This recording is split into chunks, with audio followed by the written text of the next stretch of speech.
Selamat, ini udah, oh ya masih siang. Selamat siang Bapak Ibu. Masih segar ya. Dan judul yang saya berikan itu adalah kritik teologis terhadap konsep Hans Kung. Jadi ya sudah mengerucut ke seorang teolog. Jadi tentu saja apa yang akan kita perbincangkan saat ini adalah hal-hal yang memang berada di dalam batasan diskursus teologi. Jadi tidak sampai kepada hal yang praktis meskipun tentu saja ini adalah dasar di mana kita akan membicarakan hal yang praktis. Jadi saya berharap lewat kritikan teologis ini kita itu bisa memikirkan sama-sama alternatif apa terhadap apa yang ditawarkan oleh Kung mengenai dignified dying begitu ya. Nah, Bapak Ibu, tentu saja kebanyakan orang Kristen itu menolak eutanasia karena dianggap melanggar hukum Taurat yang berbunyi jangan membunuh. Selama nyawa itu diambil, tentu saja itu adalah tindakan yang melanggar hukum Taurat. Tetapi para ahli etika membuat masalah itu menjadi lebih rumit. Masalahnya yang dipertanyakan adalah tunggu dulu apa yang kita maksudkan sebagai person. Kalau misalnya nyawa yang kita ambil itu sudah tidak memiliki kualitas person di dalamnya, apakah itu bisa disebut sebagai tindakan membunuh atau tidak? Ya kan? Nah, ada seorang ahli etika Kristen bernama Oliver O'Donovan yang menolak pandangan personhood seperti itu dengan dia mengatakan bahwa personhood manusia itu diberikan sebagai kondisi eksistensial manusia sehingga tidak ada kategori untuk kita itu menentukan personhood seseorang. Dan yang dia tawarkan adalah karena itu mari kita perlakukan manusia lain yang meskipun kelihatannya sudah tidak punya kualitas yang bisa kita sebut sebagai person, itu sebagai manusia, orang yang sama seperti kita. Dan Hans Kung menariknya, dia sependapat dengan O'Donovan, karena Hans Kung punya tesis bahwa man is a human being until the end of his life. Jadi dia percaya manusia dalam keadaan apapun, dia tetap adalah human being sampai pada akhir hayatnya. Tetapi ini yang menarik dari Hans Kung, bahwa dia ternyata masih bisa terbuka terhadap praktek eutanasia dengan pandangan yang disebutnya sebagai kematian yang bermartabat. Dan Hans Kung sendiri di usia senja dia ketika dia mengalami Parkinson dan juga poliartritis, dia mempertimbangkan eutanasia untuk dirinya sendiri. Ya menarik sekali. Kemudian ketika dia diwawancara, apakah itu bukan sebuah tindakan bunuh diri, Hans Kung? Apalagi dengan latar belakang dia sebagai seorang orang Katolik begitu ya, Romo Katolik seperti itu. Kemudian dia mengatakan betul, itu adalah sebuah pilihan bunuh diri, tetapi itu tidak sama dengan pilihan membunuh. Mengapa? Karena dia melihat eutanasia itu sebagai sebuah tindakan bagaimana dia menyerahkan hidupnya kembali kepada Tuhan di dalam iman dia, keberanian dia beriman kepada Tuhan. Dan itulah yang dia sebut sebagai dignified dying. Dan mari kita melihat argumentasi Kung itu lebih dekat Bapak Ibu. Argumentasi Kung itu kira-kira dapat kita simpulkan dari beberapa hal seperti ini. Yang pertama, Kung berpendapat bahwa hidup itu adalah pemberian Allah. Life is given by God. Dan manusia itu punya otonomi sepenuhnya untuk mempertanggungjawabkan hidup dan juga matinya di hadapan Tuhan yang baik. Nah, Kung memaksudkan Tuhan yang baik itu adalah bahwa Tuhan tidak mungkin dong membiarkan manusia itu berada dalam sebuah keadaan di mana dia sudah tidak lagi memiliki kualitas di dalam hidupnya. Tuhan tidak akan tega. Karena itu ketika manusia masih bisa mengambil keputusan bagi hidupnya sendiri, maka dia pun harus mempertanggungjawabkan bukan hanya hidupnya, tetapi juga matinya di hadapan Tuhan. Dan kemudian bagi Kung, setiap orang itu berhak untuk hidup dan juga berhak untuk mati tanpa paksaan. Tidak boleh ada satu orang pun, mau keluarga, mau dokter, boleh memaksa kita itu untuk, wah kamu harus tetap hidup. Atau kamu mati saja, seperti itu ya. Tidak boleh bagi Kung, karena itu adalah otonomi yang kita miliki, maupun tidak boleh ada seorang pun yang orang itu boleh ditunda kematiannya akibat bantuan teknologi. Saya lihat sepanjang hari sudah banyak dibahas bagaimana teknologi itu ternyata juga bisa menunda kematian. Dan bagi Kung, tentu saja ada alasan yang harus dipertanggungjawabkan agar eutanasia itu bisa diterima. Nah, dia mengatakan bahwa kalau misalnya seseorang itu dia dipecat dari pekerjaan, terus dia memilih untuk eutanasia, tentu saja itu tidak boleh, karena itu tidak bisa dipertanggungjawabkan. Atau ketika dia sudah di dalam keadaan sakit, dia mau eutanasia, tetapi ternyata dia meninggalkan keluarganya di dalam keadaan yang sangat menyedihkan, dengan utang dan sebagainya, maka itu tidak bertanggung jawab. Sehingga Kung mengatakan, alasan untuk mengakhiri hidup haruslah dapat dipertanggungjawabkan. Dan dia memberikan beberapa contohnya, yaitu ketika seseorang tidak mampu lagi menjalani hidup yang berkualitas.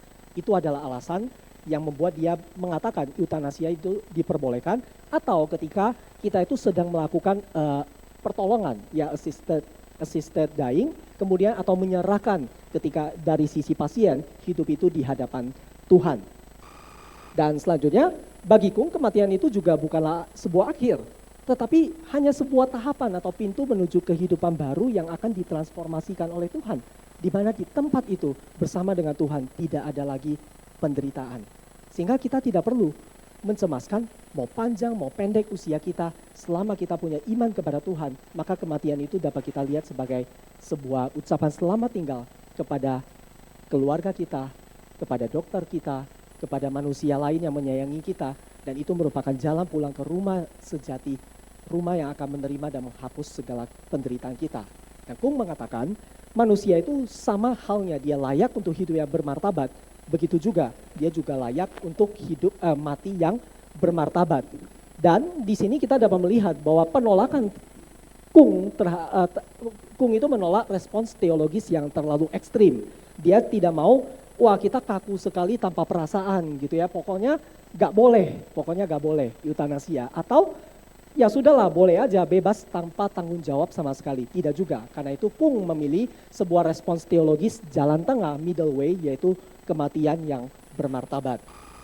Dan ini kira-kira Bapak Ibu kalau kita simpulkan pemikirannya secara sederhana, bahwa yang pertama, setiap manusia bertanggung jawab atas hidup dan matinya sendiri, sehingga otonomi untuk mengambil keputusan bagi dirinya sendiri harus dihargai sepenuhnya.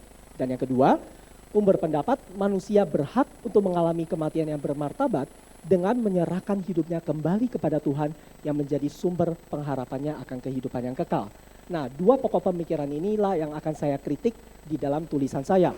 Yang pertama, mari kita mencermati pemikiran dari Agustinus mengenai kehendak untuk hidup, ya, atau kehendak untuk mati seperti itu. Di dalam buku City of God ada dua kasus yang Agustinus angkat. Yang pertama adalah kasus Lucretia yang memilih untuk bunuh diri karena dia mengalami ruda paksa, dan juga Marcus Cato yang dia memilih untuk bunuh diri karena dia tidak mau dipimpin di bawah pemerintahan Romawi. Karena itu Agustinus membandingkan kedua kasus bunuh diri ini dengan seorang tokoh yang bernama Regulus yang dia menolak untuk bunuh diri meskipun dia pada akhirnya akan disiksa dan ditangkap oleh pemerintah Romawi seperti itu.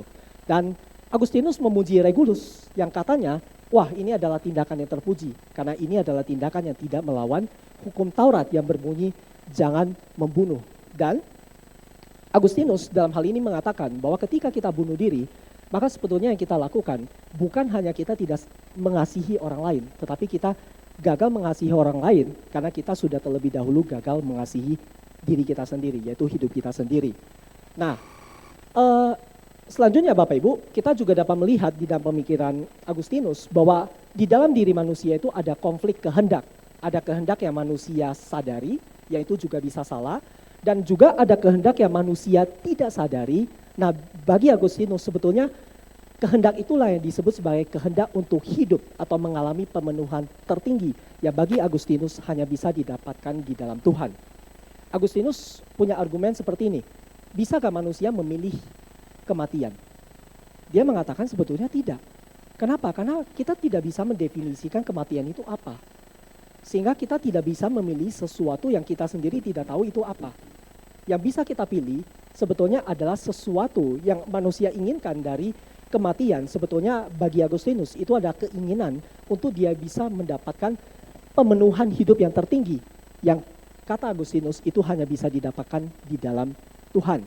Tetapi Bapak Ibu tentu kita bisa bertanya, kalau begitu bagaimana kalau manusia pilih mati karena dia ingin mendapatkan Tuhan?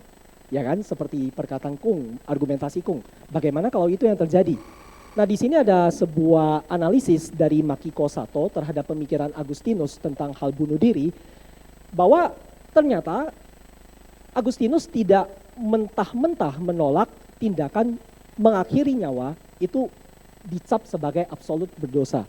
Ternyata ada ruang di dalam pemikiran Agustinus bahwa mengakhiri nyawa tanpa dosa itu ada selama itu dikehendaki atau diperintahkan oleh Tuhan. Dan kita sudah menjumpai banyak sekali kasus itu di dalam Alkitab seperti itu ya. Dan pandangan Agustinus itu karena itu tidak boleh dijadikan dasar untuk menghakimi keputusan seseorang yang memilih untuk mau mati.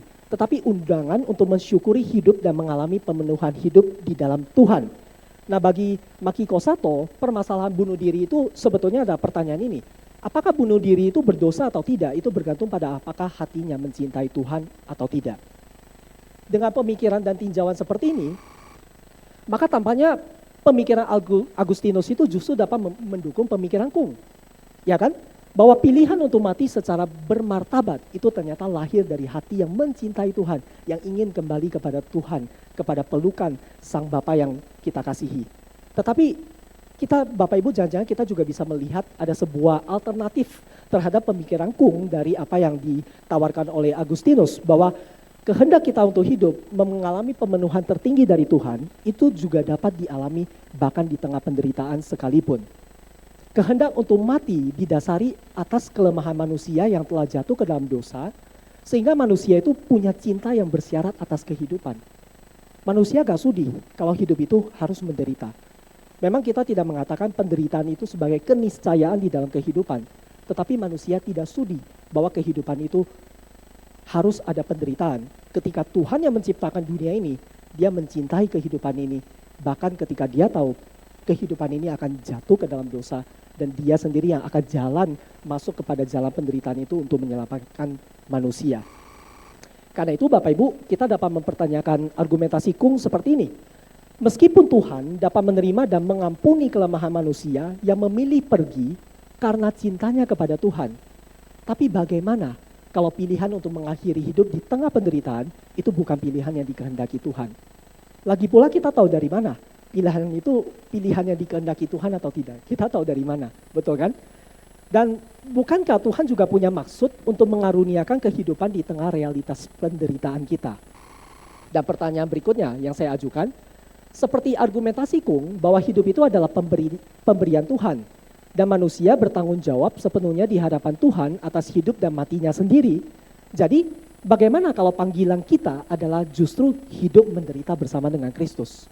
Bagaimana kalau tanggung jawab kita atas akhir hidup bukan dengan mengambil cara mengakhiri hidup itu sendiri, melainkan dengan menyerahkan hidup yang sudah tidak berkualitas sekalipun kepada rencana dan maksud Tuhan yang indah.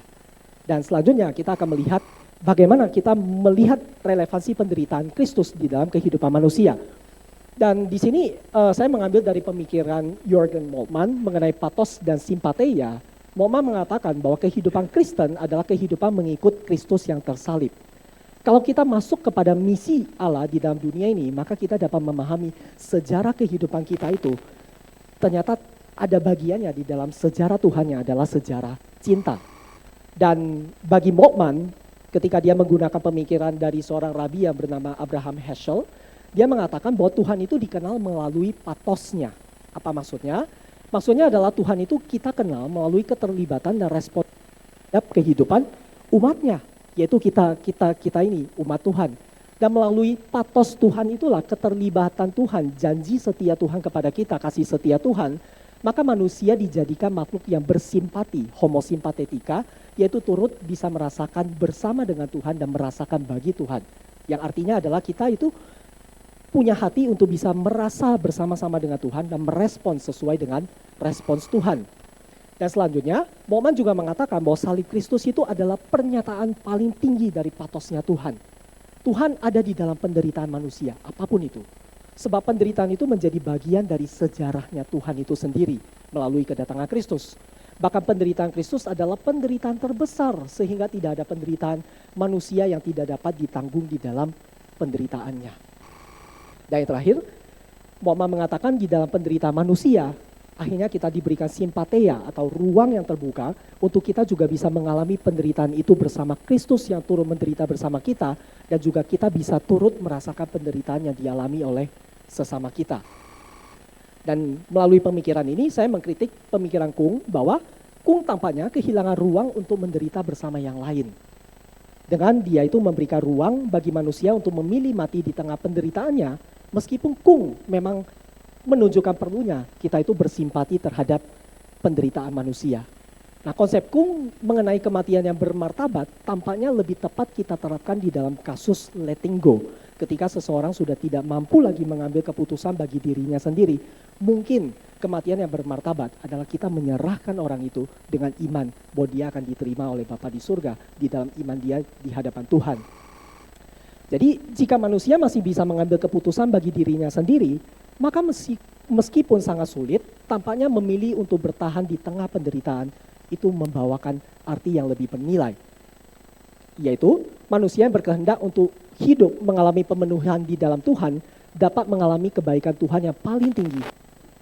Merasa bersama Kristus. Dan di tengah keadaan yang sudah tidak berkualitas pun, Tuhan dapat memaksudkan penderitaan itu untuk menumbuhkan simpati di dalam diri orang lain terhadap mereka yang sedang menderita. Jadi sepertinya Kung telah mencampur adukan keputusan untuk mengakhiri nyawa sendiri sebagai tanggung jawab manusia dengan keputusan untuk melepas pergi manusia lain yang sudah tidak bisa mengambil keputusan bagi dirinya sendiri.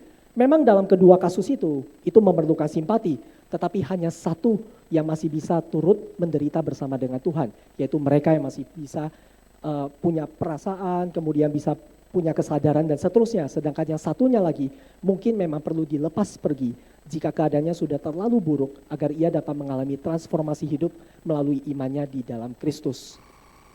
Jadi konsep kematian yang bermartabat ala Kung sepertinya lebih tepat diterapkan pada kasus ketika orang tidak lagi mampu mengambil keputusan bagi dirinya sendiri. Tetapi Bapak Ibu, di sini pun kita masih perlu mempertanyakan apa yang Kung pahami tentang martabat. Apa yang Kung definisi martabat? Kalau misalnya kita mendefinisikan martabat itu sebagai otonomi, yang which is kebebasan untuk mengambil keputusan bagi diri sendiri tanpa batasan, maka itu bukankah merupakan sesuatu penggunaan istilah yang mubazir? Kenapa?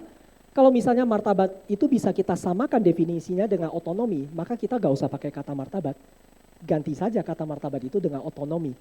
Jadi Kung tidak perlu mengatakan bahwa kita itu mati dengan bermartabat, tetapi katakan saja kita mati dengan otonomi, karena pilihan kita sendiri itu kok sesuai dengan tanggung jawab kita di hadapan Tuhan, begitu kan? Dan Kung juga berpendapat bahwa martabat itu dapat hilang, bergantung pada kualitas yang dimiliki oleh manusia. Tetapi Tuhan pun dapat mengembalikan martabat itu pada waktu kita sudah bersama-sama dengan Dia kelak. Dan di sini Bapak Ibu, saya mengambil sebuah analisis dari Quentin Genuis terhadap Markus 5 ketika dia membahas tentang kasus di mana Yesus akan memulihkan, menyembuhkan orang yang kerasukan setan di Gerasa. Bapak Ibu ingat ya bagian itu. Analisis Genuis mengatakan begini, martabat itu diberikan oleh Tuhan dan tidak bisa hilang meskipun sudah tidak terlihat lagi berdasarkan kategori manusia. Yesus melalui belas kasihannya memulihkan martabat dengan menegaskan martabat itu ketika ia tidak dapat lagi dikenali. Seperti orang yang kerasukan itu, dia sudah tidak bisa diajak berelasi lagi, dia sudah tidak punya kesadaran lagi, malah kehidupan dia begitu kacau, tidak punya kategori apapun yang dapat kita nilai, dia itu sebagai manusia. Tetapi di situ Yesus justru datang menunjukkan belas kasihan kepada dia dan menegaskan martabatnya. Dan itulah yang memuat panggilan kita di sini. Bahwa martabat tidak bergantung pada kualitas yang dimiliki manusia, melainkan pada keberadaannya sebagai ciptaan atau milik Tuhan. Dan mengenali martabat manusia yang paling baik itu adalah mengenali martabat Kristus yang sudah dalam keadaan telanjang dan menderita di atas kayu salib. Di situ pun martabat seorang manusia masih bisa dipertahankan. Jadi dalam hal ini Bapak Ibu, kritik terhadap Kung adalah mungkin Kung terlalu simpatis terhadap penderitaan manusia sehingga ia gagal melihat bagaimana martabat manusia masih bisa dengan nyata ditegaskan bahkan di tengah penderitaan sekalipun. Kalau penderitaan Kristus di atas kayu salib menyatakan apa sebetulnya martabat itu, mengapa orang Kristen harus memilih mati jika melalui keadaannya martabatnya sebagai imago Dei dan terlebih lagi sebagai milik Kristus dapat dinyatakan dengan lebih lantang lagi. Dan ini yang terakhir, saya menggunakan pemikiran Althuis tentang The Withing Dance of Love. Althuis mengatakan bahwa hidup sebagai pemberian Tuhan itu mengesampingkan otonomi manusia, berlawanan dengan apa yang Kung katakan bahwa manusia itu sepenuhnya harus diberikan otonomi sepenuhnya kepada manusia untuk mengambil keputusan bagi dirinya sendiri. Tetapi Althuis justru mengatakan tidak. Hidup sebagai pemberian Tuhan mengesampingkan otonomi manusia. Mengapa? Karena keberadaan manusia yang lahir daripada cinta itu berarti adalah keberadaan yang harus mempertanggungjawabkan hidupnya di hadapan Sang Cinta, di dalam relasi manusia dengan dirinya sendiri, manusia dengan orang lain, manusia dengan segala ciptaan, dan juga manusia dengan Tuhan. Sehingga dengan demikian, apakah keputusan untuk mengakhiri hidup itu dapat memenuhi panggilan kita untuk mencintai atau tidak? Bagaimana kalau di dalam keadaan kita sudah menderita, sekarat, tidak berdaya, justru panggilan kita dapat mencintai Tuhan dengan turut menderita bersama dengan Tuhan. Bagaimana kalau di dalam keadaan yang begitu tidak berkualitas sekalipun, kita dapat memenuhi panggilan untuk mencintai sesama dengan membangkitkan simpati di dalam diri orang lain terhadap keadaan kita yang menderita. Atau kita dapat mencintai orang lain dengan memahami keadaan mereka yang tidak bisa melepas kita pergi karena mereka terlalu menyayangi kita. Oke? Jadi cinta merupakan kekuatan yang mentransformasi kehidupan bahkan di tengah penderitaan sekalipun. Dan cinta ini hadir di dalam bentuk menderita bersama dan menunjukkan bela rasa atau compassion terhadap yang lain. Dan dansa cinta ini punya kekuatan untuk mengerjakan pemulihan atau perubahan secara timbal balik. Bukan hanya ketika kita mencintai seseorang, orang itu akan dipulihkan karena perhatian cinta kita kepada dia. Tetapi orang yang memberikan cinta itu pun akan mengalami kuasa cinta yang mengerjakan pemulihan itu secara timbal balik seperti itu. Itulah yang dia sebut sebagai the dance of love. Dan itu yang menjadi pengharapan kita bahwa roh Allah yang mengalirkan kuasa cinta itu bagi kita. Dan di sini Bapak Ibu, sebagai yang terakhir saya mencari sebuah alternatif bahwa apa yang manusia perlukan untuk menghadapi penderitaannya sendiri maupun penderitaan orang lain itu adalah cinta. Dan saya langsung saja karena ini mau menunjukkan bahwa pemikiran daripada Althuis itu sebetulnya selaras dengan Agustinus, Moltmann maupun juga Genuis ya. Dan ini saya simpulkan, meskipun konsep Kung mengenai kematian yang bermartabat bisa kita anggap tidak berdosa dengan alasan apapun. Bisa kita anggap tidak berdosa, kalaupun katakanlah begitu, tidak berarti itu merupakan pilihan etis yang terbaik.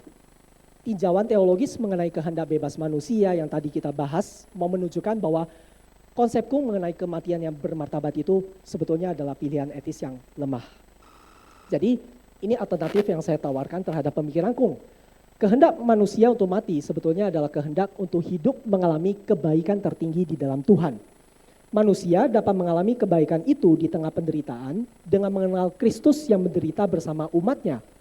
Dan meskipun penderitaan tampaknya dapat menghapus martabat dari diri manusia, martabat sama sekali tidak dapat dihapuskan oleh karena ia bergantung pada Allah yang telah menjadikan manusia segambar dengannya. Dengan begitu, panggilan gereja adalah untuk menegaskan martabat itu khususnya ketika ia paling sulit dikenali dan cara untuk melakukannya tidak lain adalah dengan cinta. Kekuatan cinta dalam mengerjakan perubahan adalah dasar yang kuat untuk menolak eutanasia ketika seseorang yang menginginkan itu masih memiliki kemampuan untuk mengambil keputusan atas akhir hidupnya sendiri. Saya simpulkan dengan kalimat terakhir, perubahan macam apa yang dialami manusia lewat cinta itu memang adalah misteri Bapak Ibu. Tetapi jaminan untuk itu ada ketika kita mengarahkan keyakinan kita pada perubahan yang Tuhan janjikan melalui penderitaan dan kebangkitan Kristus. Mungkin sebuah alternatif bagi pemikiran Kung mengenai konsep kematian yang bermartabat, dignified dying, itu adalah kehidupan yang dicintai, beloved living. Dan disitulah letak pengharapan kita. Demikian presentasi saya, terima kasih atas perhatiannya.